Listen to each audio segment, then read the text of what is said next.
poursuivons avec notre invitée Galia Ackerman. Vous êtes écrivaine, historienne, spécialiste du monde russe et ex-soviétique. Merci d'avoir accepté notre invitation. Et c'est d'abord à vous, la femme née à Moscou, que je vais m'adresser, si vous le permettez, avant de passer à la partie histoire. Qu'avez-vous ressenti, vous-même personnellement, jeudi, lorsque vous avez entendu Vladimir Poutine vouloir dénazifier l'Ukraine, vouloir lancer une opération militaire spéciale pour protéger les personnes soumises à un génocide par le régime de Kiev? C'est des mots extrêmement violents. Ce sont des mots violents, mais ce sont surtout des mots totalement mensongers. Il y a peut-être des groupuscules nazis en Ukraine, comme il y en a dans la plupart des pays européens, mais ces groupuscules ne jouent aucun rôle dans la vie politique. Et comme disent souvent les Ukrainiens, c'est un peu difficile d'accuser les Ukrainiens d'être des nazis quand leur président est juif. Ça, c'est une chose. Quant au génocide, le génocide a un sens très précis. C'est une extermination délibérée d'un peuple, d'une ethnie, comme les Juifs, les Tziganes pendant la Seconde Guerre mondiale par les nazis.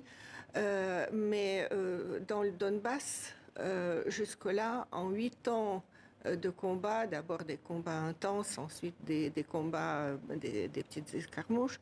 Il y a eu au total quelque chose comme 14 000 victimes, dont au moins la moitié du côté ukrainien. Donc ce sont des victimes de guerre. Quand il y a la guerre, il y a des tués. Mais parler d'un génocide, c'est aussi absurde que quand, en 2008, le régime russe a parlé de génocide des Ossètes en Géorgie. C'est apparemment, comme les nazis, sont des clichés qui n'ont en réalité aucun fondement. Donc ça vous a révolté, si je reviens à ma question, ce que ça vous a fait, vous, comme émotion, en tant que personne naturalisée française mais russe de naissance? Vous savez, j'ai toujours été contre Poutine. Déjà avec les explosions de l'immeuble, ensuite la guerre en Tchétchénie, il était clair que nous avons affaire à quelqu'un qui est prêt à tout pour tenir d'une poigne de fer son pays et voire annexer d'autres territoires. Mais j'avoue que même dans mes pires cauchemars, je ne pouvais imaginer qu'il puisse aller jusque-là. Je crois que 2 ans passés dans un bunker à cause du Covid, dont il a une peur panique, l'ont totalement isolé du monde extérieur. Il vit dans une réalité parallèle. Dans une paranoïa, peut-être, comme l'avait dit Emmanuel Macron. C'est une pure paranoïa, absolument. Dites-moi, Madame Ackerman, en Russie, avoir un parent ukrainien, c'est quelque chose de courant, que ce soit un parent éloigné ou proche. Il y a beaucoup de familles mixtes, de couples mixtes. Est-ce que cette guerre a un parfum de combat fratricide? Certains ont parlé de guerre civile, plus qu'une guerre entre État à État.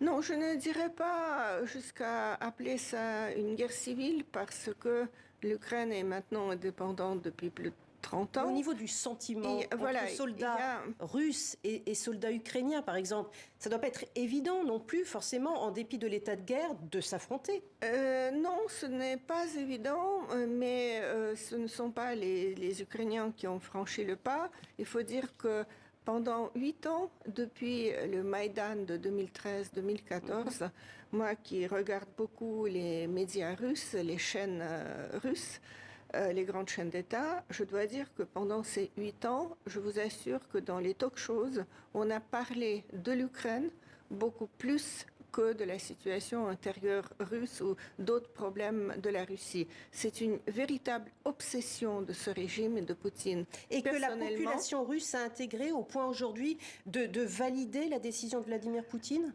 Quelle est l'opinion russe face à cette guerre? C'est un pays désormais dictatorial. Dans un pays dictatorial, c'est toujours difficile de mesurer l'impact de la propagande.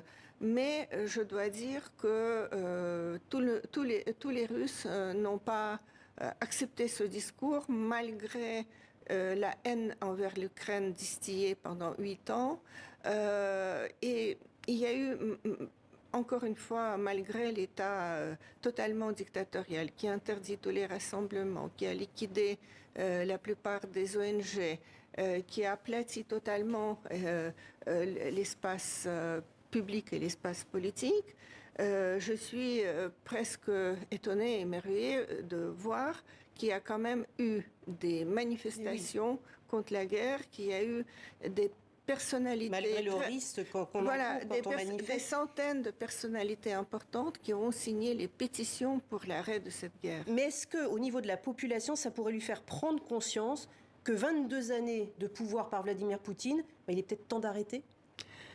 Il est depuis si on lui laisse l'occasion de se prononcer, bien évidemment. Il est depuis longtemps le temps d'arrêter. Je vous rappelle qu'en fin 2011-2012, il y a eu des manifestations monstres dans les grandes villes de Russie, justement non seulement contre les résultats des élections législatives falsifiées, mais contre la réélection de Vladimir Poutine. Et on le traitait d'escroc, de voleur, d'agresseur, etc. Malheureusement, il a quand même été élu, il a été populaire. Et donc, maintenant, ce qui frappe en Russie, c'est qu'on parle pas. Déjà, ça s'appelle pas la guerre, ça s'appelle opération spéciale. Tout comme la deuxième guerre tchétchène ne s'appelait pas la guerre, mais opération antiterroriste. Et on ne parle pas des pertes, on ne montre pas les images que nous voyons ici. Des informations comme on l'a et voilà, donc on a l'impression que oui, les troupes avancent, se saisissent d'objectifs. D'ailleurs, on n'annonce même pas quels sont les vrais objectifs. Il nous reste 30 secondes, Madame Ackerman. Comment voyez-vous l'issue de ce conflit ? Très difficile à dire, mais je pense qu'avec chaque jour qui passe, les chances de Poutine de réussir son opération s'amenuisent. Merci beaucoup Galia Ackerman, écrivaine et historienne, spécialiste du monde russe, d'avoir été avec nous. Je signale également votre dernier ouvrage, Le Régiment immortel, la guerre sacrée de Poutine, aux éditions Premier Parallèle, qui est tristement d'actualité encore, si je peux dire. Merci beaucoup, Madame, d'être venue sur le plateau de TV5. Merci à vous.